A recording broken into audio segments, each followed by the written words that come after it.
American കപ്പലിന് നേരെ, gas ടാങ്കറിന് നേരെ ഇപ്പോൾ മെഡിറ്ററേനിയൻ കടലിൽ ആക്രമണം ഉണ്ടായിരിക്കുകയാണ്. യഥാർത്ഥത്തിൽ കപ്പലുകൾ, എണ്ണ കപ്പലുകൾക്ക് നേരെയും ഗ്യാസ് ടാങ്കറുകൾക്ക് നേരെയും ആക്രമണം ഇപ്പോൾ അന്താരാഷ്ട്ര കടലുകളിൽ തുടർന്നുകൊണ്ടിരിക്കുകയാണ്.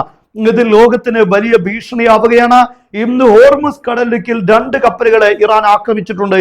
അത് അമേരിക്ക നിശ്ചയിച്ച ഒമാന്റെ തീരപ്രദേശത്തു കൂടെ നീങ്ങിയത് കൊണ്ടാണ് ആക്രമണം നടത്തിയിരിക്കുന്നത്. എന്നാൽ ഈ 2 കപ്പലുകൾക്കും അമേരിക്ക എസ്കോർട്ട് നൽകിയിരുന്നു. ആ കപ്പലുകളെയാണ് ഇറാൻ ആക്രമിച്ചത്. മറ്റൊരു വഴികളും അമേരിക്കക്ക് മുന്നിലില്ല. ഇന്നിപ്പോൾ അമേരിക്ക പ്രഖ്യാപിച്ചിരിക്കുന്ന പ്രധാനപ്പെട്ട ഒരു കാര്യം, ഈ ഹോർമുസ് കടലിടുക്കിനെ കുറിച്ച് ട്രംപ് പല വീമ്പളക്കലുകളും നടത്തുന്നുണ്ട് എങ്കിലും യഥാർത്ഥത്തിൽ അവിടെ സ്വാധീനം നേടുന്നതിൽ അമേരിക്ക സമ്പൂർണ്ണ പരാജയത്തിലാണ് എന്ന് വ്യക്തമാകുന്നതാണ് ഇന്നത്തെ പ്രസ്താവന. ഹോർമുസ് കടലിടുക്കിൽ ഇറാൻ ഫീസ് ഏർപ്പെടുത്തുന്നു. എന്നാൽ ആ ഫീസ് ഏർപ്പെടുത്തി അതിന്റെ നടപടികൾ സ്വീകരിക്കുന്ന 2 കമ്പനികൾക്കെതിരെ ഉപരോധം ഏർപ്പെടുത്തുമെന്നാണ് ഇന്ന് അമേരിക്ക പറഞ്ഞിരിക്കുന്നത്. ഇറാന് ഇപ്പോഴുള്ള സാമ്പത്തിക പ്രതിസന്ധിയിൽ നിന്ന് കരകയറാൻ ഇറാൻ കണ്ടെത്തുന്ന ഇത്തരം വഴികൾ അംഗീകരിക്കില്ല എന്നാണ്. എന്തായാലും ഇറാൻ അത് നേടിയെടുക്കാൻ ഹോർമുസ് കടലിടുക്കിൽ അവിടെ സാമ്പത്തിക സോഴ്സായി കണ്ടെത്തി ഫീസ് ഈടാക്കാൻ അവർക്ക് സാധിച്ചിട്ടുണ്ട്. അതിനോട് പ്രതികരിക്കാനോ ഇറാനെ പരാജയപ്പെടുത്താനോ ഹോർമുസ് കടലിടുക്കിൽ എന്തെങ്കിലും ഒരു സ്വാധീനം നേടാനോ അമേരിക്കക്ക് സാധിച്ചിട്ടില്ല എന്ന കാര്യം വ്യക്തമാണ്. ഇപ്പോൾ അമേരിക്കക്ക് സപ്പോർട്ട് നൽകാൻ ഫ്രാൻസിന്റെയും ജർമ്മനിയുടെയും പ്രതിരോധ സംവിധാനങ്ങൾ ജോർദാനിലേക്ക് കുതിച്ചു എന്ന വാർത്ത വരുന്നു. കാരണം ജോർദാനിൽ ഇറാൻ ശക്തമായ നിരീക്ഷണം നടത്തുന്നു. അമേരിക്കയുടെ ഏത് ചെറിയ നീക്കങ്ങളെയും നിരീക്ഷണം നടത്തുന്നു. മുൻകൂർ ആക്രമണം നടത്തി അത് പരാജയപ്പെടുത്തുകയാണ്. അതാണ് കഴിഞ്ഞ ദിവസം ഉണ്ടായിട്ടുള്ളത്. ഇറാനിൽ എന്തോ ഒരു സ്ട്രൈക്ക് നടത്താൻ വേണ്ടി അമേരിക്ക തീരുമാനിക്കുന്നു. അതിന്റെ നീക്കങ്ങൾ ആരംഭിക്കുമ്പോഴേക്ക് ഇറാൻ ശക്തമായ തിരിച്ചടി ജോർദാനിലേക്ക് നൽകുകയും ആ നീക്കം പരാജയപ്പെടുത്തുകയും ചെയ്തിട്ടുണ്ട്.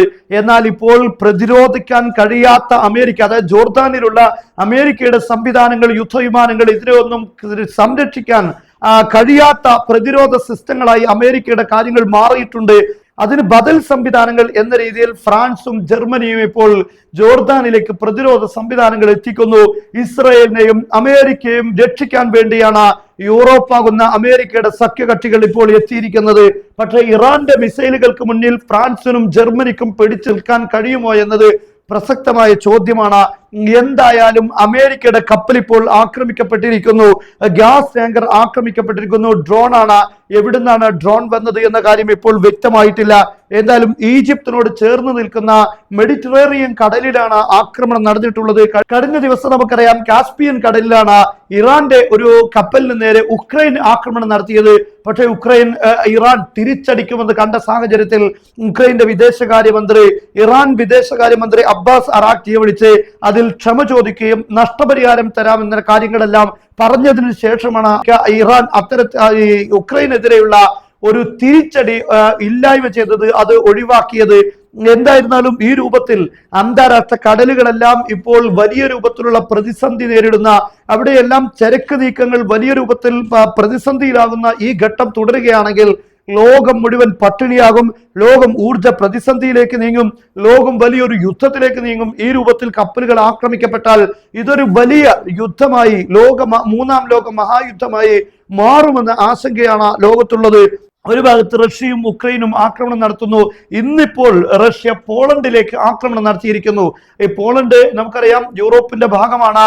ഈ ഒരു ആക്രമണം ഒരുപക്ഷെ റഷ്യക്കെതിരെ യൂറോപ്യൻ രാജ്യങ്ങൾ ഒരുമിച്ച് ആക്രമണം നടത്താനുള്ള സാധ്യതകളെ കുറിച്ച് വരെ നമുക്ക് ചിന്തിക്കേണ്ടി വരും. മാത്രമല്ല അതോടൊപ്പം ഒരു ഭാഗത്ത് ഇറാനെതിരെ ഉക്രൈന്റെ ഒരു ആക്രമണം ഉണ്ടാകുന്നു. അതുപോലെ തന്നെ സൗദി അറേബ്യയുടെ കപ്പലുകൾക്ക് നേരെ ഇറാഖിൽ നിന്ന് ആക്രമണം ഉണ്ടാകുന്നു. ഇങ്ങനെ വലിയ രൂപത്തിലുള്ള പ്രതിസന്ധികൾ ഉണ്ടായിക്കൊണ്ടിരിക്കുകയാണ്. ഈജിപ്തിന്റെ തീരപ്രദേശത്ത് അമേരിക്കയുടെ കപ്പൽ ആക്രമിക്കപ്പെടുന്നു. യഥാർത്ഥത്തിൽ ഈ ആക്രമണം എവിടുന്ന് വന്നു എന്നത് പ്രധാനപ്പെട്ട ചോദ്യമാണ്. എന്തായാലും വലിയ ഒരു പ്രതിസന്ധി ലോകം ഇപ്പോൾ നേരിടുകയാണ് എന്ന കാര്യം വ്യക്തമാണ്.